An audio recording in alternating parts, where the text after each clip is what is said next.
Hello my dear students, Gayatri Vidya Mandir उच्च माध्यमिक विद्यालय सांचौर जिला जालौर के हमारे इस YouTube चैनल पर आप सभी का फिर से स्वागत है।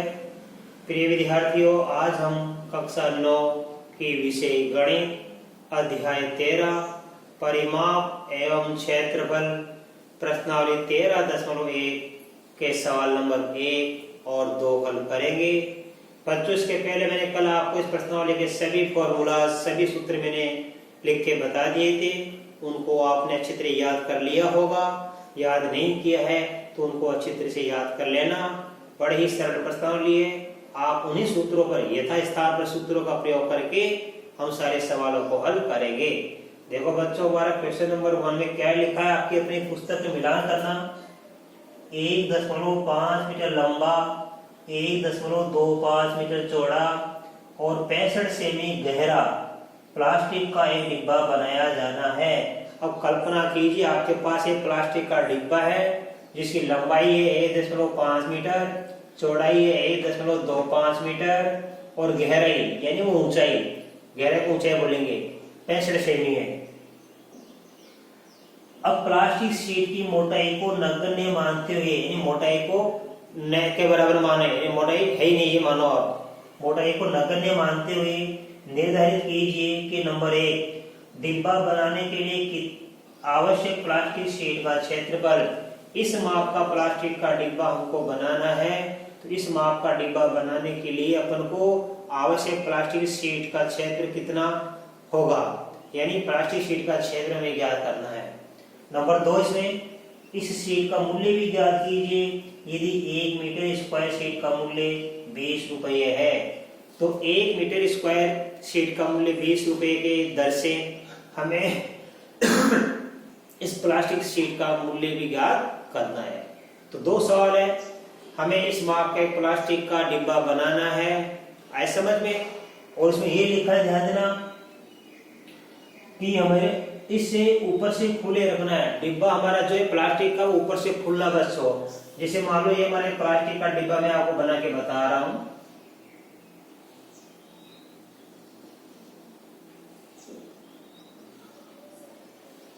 ये हमारा एक प्लास्टिक का डिब्बा यानी घनाभ प्लास्टिक डिब्बा। ये किसका उदाहरण हो गया? घनाभ का।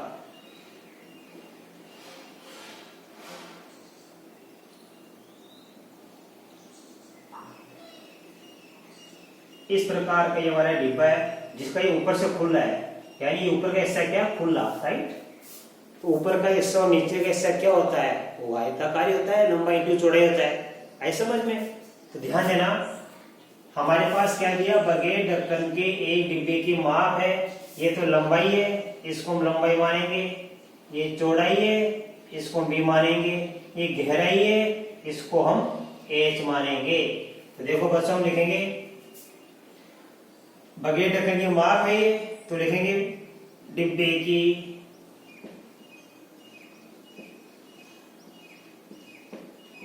लंबाई, लंबाई को मानेंगे एल, बराबर दे रखी है 1.5 मीटर और डिब्बे की चौड़ाई, चौड़ाई को बोलेंगे बी, ये दे रखी है 1.25 मीटर और गहराई, गहराई को बोलेंगे ऊंचाई, तो एस से नोट करते हैं अपन। ये है 65 सेमी। अब अच्छा देखो, ये लंबाई और चौड़ाई तो मीटर में दे रखी है और गहराई हमारे पास में सेमी में दे रखी है। तो हम क्या करेंगे, हमेशा जब कुछ नाप मीटर में आते हैं और कुछ नाप सेमी में दिए आते हैं तो सभी नापों को समान इकाई में लेकर चलेंगे।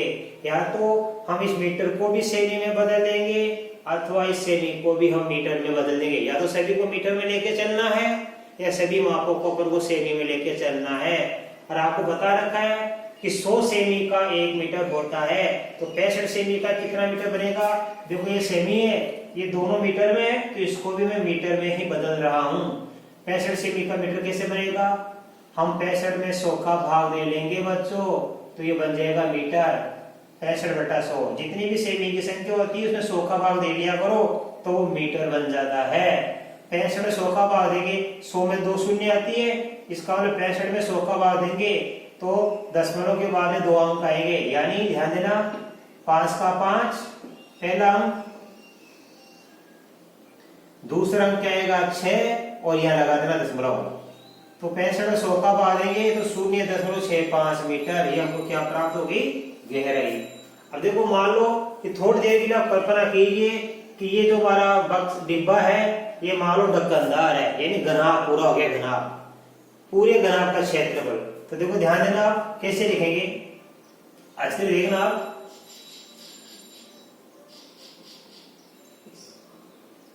डिब्बे का क्षेत्रफल क्या लिखेंगे, सबसे पहले हम पूरे घनाभ का क्षेत्रफल लिखेंगे बराबर घनाभ का पृष्ठीय क्षेत्रफल। ये तो क्या घनाभ का पृष्ठीय क्षेत्रफल, डिब्बा क्या है, ये ढक्कनदार है, इसका मतलब घनाभ का क्षेत्रफल, डिब्बे का क्षेत्र किसे क्या करेंगे, घनाभ का पृष्ठीय क्षेत्रफल का सूत्र लगा के। हमारा डिब्बा कैसा, बगैर ढक्कन का, तो ढक्कन का क्षेत्र कम कर देंगे, तो घनाभ का पृष्ठीय क्षेत्रफल माइनस डिब्बे के ढक्कन का क्षेत्रफल। अब देखिए बच्चों, हम इस डिब्बे का क्षेत्र कैसे क्या करेंगे, फिर डिब्बे में 4 दीवारें हो गई और ये फर्श बच गया, इन्हीं का क्षेत्र क्या करेंगे, ढक्कन हमारा है नहीं, तो पूरे डिब्बे का क्षेत्र कैसे क्या करते, घनाभ का पृष्ठीय क्षेत्रफल से। यदि ढक्कनदार होता तो, डिब्बा बगैर ढक्कन का है तो डिब्बे का क्षेत्र कैसे क्या करेंगे, घनाभ का पृष्ठीय क्षेत्रफल माइनस डिब्बे के ढक्कन का क्षेत्रफल। अब देखो बच्चों कैसे क्या करेंगे, घनाभ का पृष्ठीय क्षेत्र क्या करने का सूत्र होता है, 2 गुणा LB plus BH plus HL, right.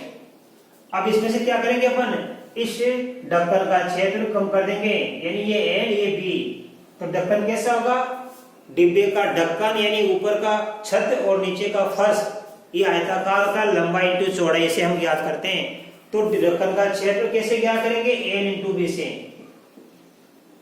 ढक्कन का क्षेत्र कैसे कम कर देंगे अपन, L इंटू B से अपन कम कर देंगे, आए समझ में।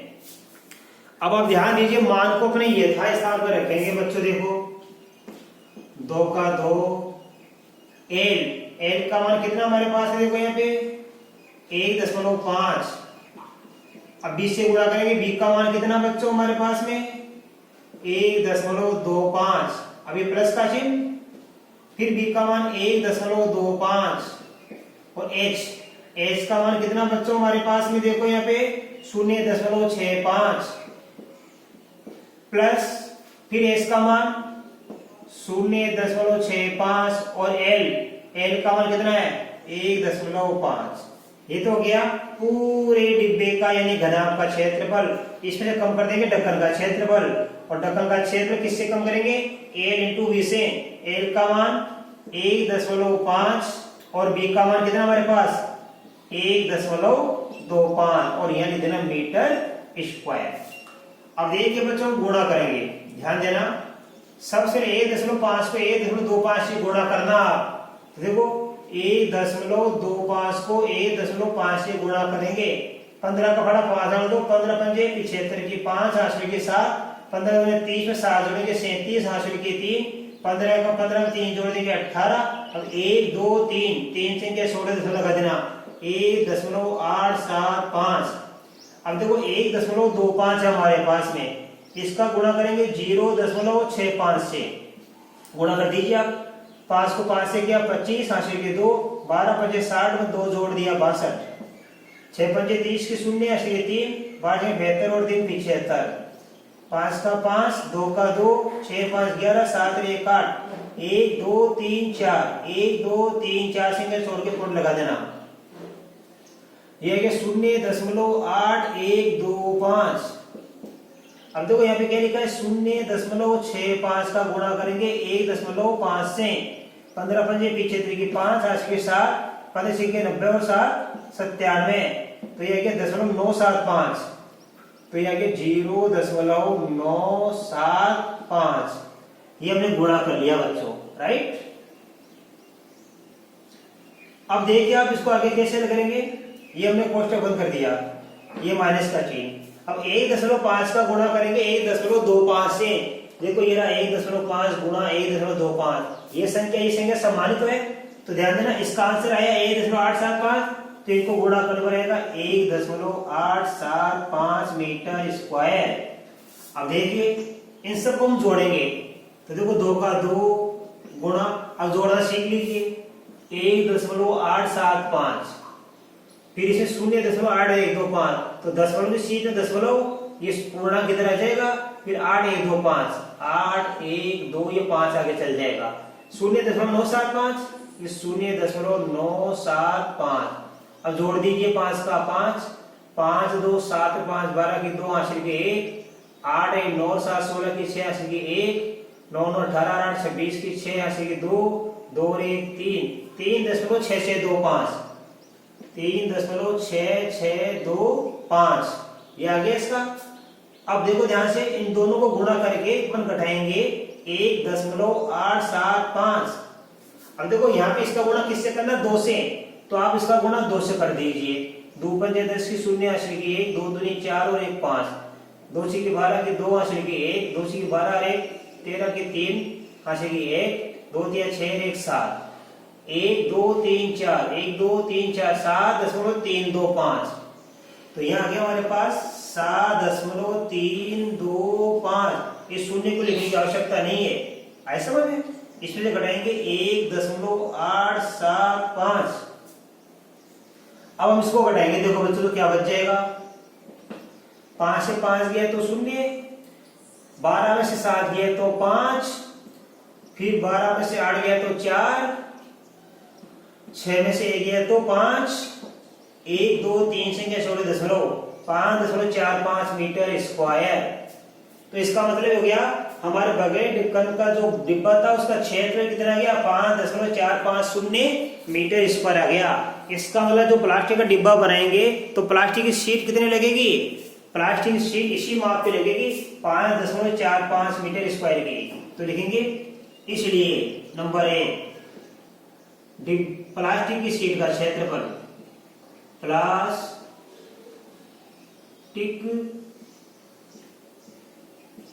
की शीट का क्षेत्रफल कितना लगेगा बच्चों, हमें प्लास्टिक की शीट कितने क्षेत्रफल की चाहिए, 5.45 मीटर स्क्वायर की चाहिए। तो पहले का आंसर आ गया कि जो डिब्बा बनाएंगे बगैर ढक्कन का प्लास्टिक का, उसमें प्लास्टिक की शीट कितने चाहिए, उसमें चाहिए 5.45 मीटर स्क्वायर, इतने अपन को प्लास्टिक शीट का क्षेत्रफल चाहिए। नंबर 2 क्या है इसमें, देखो इसमें लिखा है 1 मीटर स्क्वायर शीट का मूल्य कितना है, 20 रुपए। तो लिखेंगे देखो 20 रुपये प्रति मीटर स्क्वायर की दर से शीट का मूल्य भी हमें ज्ञात करना है। बच्चों शीट का क्षेत्र है 5.45 मीटर स्क्वायर और 20 रुपए प्रति मीटर स्क्वायर, यानी 1 मीटर स्क्वायर का कितना रुपया लग रहा है, 20 रुपया। तो 20 रुपए प्रति मीटर स्क्वायर की दर से 5.4 मीटर स्क्वायर शीट का मूल्य, ध्यान देना, की दर से। अब इतने शीट लगेगी में की दर से 5.45 मीटर स्क्वायर शीट का मूल्य हमें क्या करना बच्चों, 1 मीटर स्क्वायर का लग रहा है 20 रुपया, तो 5.45 मीटर स्क्वायर शीट का मूल्य कितना होगा, हम गुणा कर लेंगे। अब तो 5.45 का गुणा हम 20 से कर लेंगे बच्चों, राइट, गुणा कर लीजिए, 0 के 0 और 2 का 5 से गुणा किया, 2 पंजे 10 हासिल की 1, 2 के 8 रहे 9 और 2 पंजे 10, अब 1 रहे 2 संख्या छोड़ के दशमलव, तो उत्तर आ गया हमारे पास शीट का मूल्य कितना आ गया, 109 रुपया। तो बगैर ढक्कन का जो हम डिब्बा बनाएंगे उसमें प्लास्टिक की शीट कितनी लगेगी, 5.45 मीटर स्क्वायर की शीट लगेगी और इस प्लास्टिक की शीट का मूल्य होगा 20 रुपए प्रति मीटर स्क्वायर की दर से 109 रुपया। अब आप इसका स्क्रीनशॉट ले लीजिए बच्चों। इसके बाद मैं आपको अगला सवाल नंबर 2 सिखाऊंगा।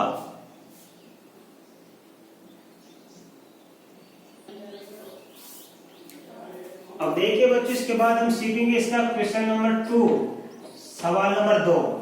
देखिए आगे पुस्तक में लिखा है, एक कमरे की लंबाई, चौड़ाई और ऊंचाई क्रमशः है 5 मीटर, 4 मीटर और 3 मीटर है। रुपए 7 रुपए 50 पैसे प्रति मीटर स्क्वायर की दर से इस कमरे की दीवारों और छत पर सफेदी कराने का व्यय ज्ञात कीजिए। देखो बच्चों, बड़ा सिंपल सवाल है। कमरे की माप दे रखी, देखो ध्यान से। हमारे पास कमरे की लंबाई दे रखी है। देखो कमरे की लंबाई है बच्चों हमारे पास है 5 मीटर, ठीक है। कमरे की चौड़ाई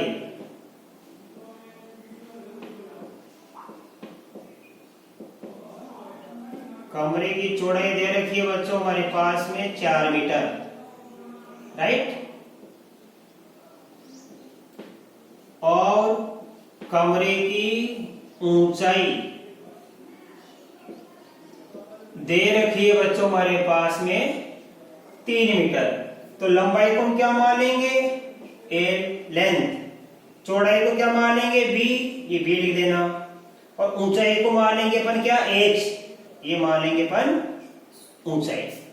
तो कमरे की लंबाई एल का मान है 5 मीटर, कमरे की चौड़ाई बी का मान है 4 मीटर और कमरे की ऊंचाई एच का मान है 3 मीटर। अब कमरे की चारों दीवारों और छत का क्षेत्रफल अपन को ज्ञात करना है। ऐसा समझ में? बाद में इस पर सफेदीकरण का व्यय भी हम ज्ञात करेंगे। तो पहले हम लिखेंगे, देखो, इसलिए ध्यान देना, कमरे की चारों दीवारों का क्षेत्रफल, इसमें पूछा है चारों दीवारों का और छत का क्षेत्रफल ज्ञात कीजिए। चारों दीवारों का हम क्षेत्रफल ज्ञात करेंगे। सूत्र आपको लिखा रखा है, 2 गुणा ऊंचाई कोष्टक में लंबाई प्लस चौड़ाई। देखो बच्चों, 2 गुणा एच, इसका मान कितना है? 3। लंबाई का मान दे रखा हमारे पास में कितना? 5 मीटर। और चौड़ाई का मान दे रखा हमारे पास में 4 मीटर। 3 मीटर स्क्वायर इतने 2 का 3 से गुणा करेंगे बच्चों, तो 3 दूनी 6, 5 में 4 जोड़ेंगे तो 9 मीटर स्क्वायर। 6 को 9 से गुणा कर देंगे तो 54 मीटर स्क्वायर। तो बच्चों हमारे पास कमरे की चारों दीवारें, 4 दीवारें बच्चों, इसका क्षेत्रफल हमने ज्ञात कर लिया। हमारे सवाल में लिखा है, कमरे की चारों दीवारों और छत पर सफेदी कराने का व्यय 7.5 रुपए प्रति मीटर स्क्वायर के दर से ज्ञात कीजिए। उसमें से हमने कमरे की चारों दीवारों का क्षेत्रफल तो ज्ञात कर लिया। अब हम छत का क्षेत्रफल ज्ञात करेंगे। कमरे की छत का क्षेत्रफल, छत आयताकार होती है तो सूत्र लगाएंगे लंबाई गुणा चौड़ाई, यानी L इंटू बी। L का मान दिया है 5, B का मान 4, 5 चौके 20 मीटर स्क्वायर। तो देखो हमारे कमरे की चारों दीवारों का क्षेत्रफल 54 मीटर स्क्वायर आ गया, कमरे की छत का आ गया 20 मीटर स्क्वायर। तो अब लिखेंगे सफेदी कराने योग्य कुल क्षेत्रफल, सफेदी कराने योग्य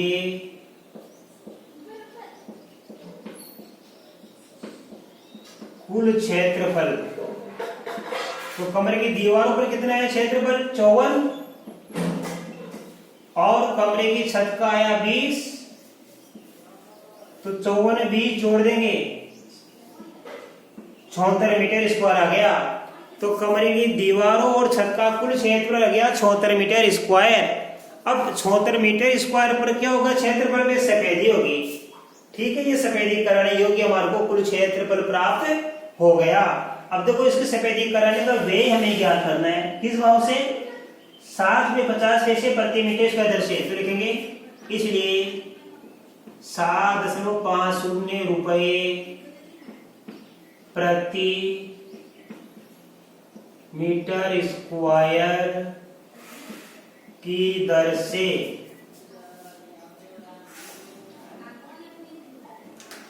चारों दीवारों एवं छत पर